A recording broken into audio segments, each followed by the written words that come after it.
Hello friends, இந்த ட்ரிப்பில் நாங்கள் நெக்ஸ்ட்டு போன இடம் வந்து பார்த்திங்கன்னா கும்பகோணத்தில் இருக்க சுவாமிமலை கோவில் தான். ஆனால் அங்கே போகும்போது பார்த்திங்கன்னா செம்ம கூட்டம், ரஷ்ஷு. ஒரு 2 ஹவர்ஸ்க்கு மேலே வந்து பார்த்திங்கன்னா அந்த டிராஃபிக்கில் தான் வெயிட் பண்ணியிருந்தோம். சரி, அங்கே வெயிட் பண்ணிகிட்ருக்க நேரத்துக்கு வேறு எங்கேயா வெளியே போகலாம் அப்படின்னு சொல்லிட்டு பிளான் பண்ணும்போது தான் அங்கேருந்து தஞ்சாவூர் பக்கம்னு சொல்லியிருந்தாங்க. இந்த கோவில் வந்து பார்த்திங்கன்னா என்னோடய விஷ்லிஸ்ட்டில் ரொம்ப நாளாக இருந்தது, இங்கே நான் போகணும் அப்படின்னு சொல்லிட்டு. ஸோ ஒரு வழியாக இந்த ட்ரிப்பில் வந்து நாங்கள் தஞ்சாவூர் பெரிய கோவிலுக்கு தான் போயிருந்தோம். நாங்கள் போன டைம் வந்து பார்த்திங்கன்னா வீக்கெண்டு டைம்னால செம்ம கூட்டம்.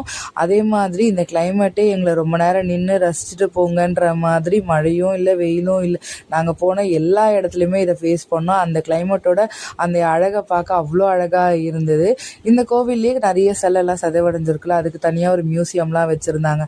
அதெல்லாம் சுற்றி பார்த்துட்டு நிறைய ஃபோட்டோஸ், வீடியோஸ், மெமரிஸ்லாம் கலெக்ட் பண்ணிவிட்டு இன்னொரு இடத்துக்கு போயிருந்தோம். அதை நெக்ஸ்ட் வீடியோவில் ஷேர் பண்ணுறேன்.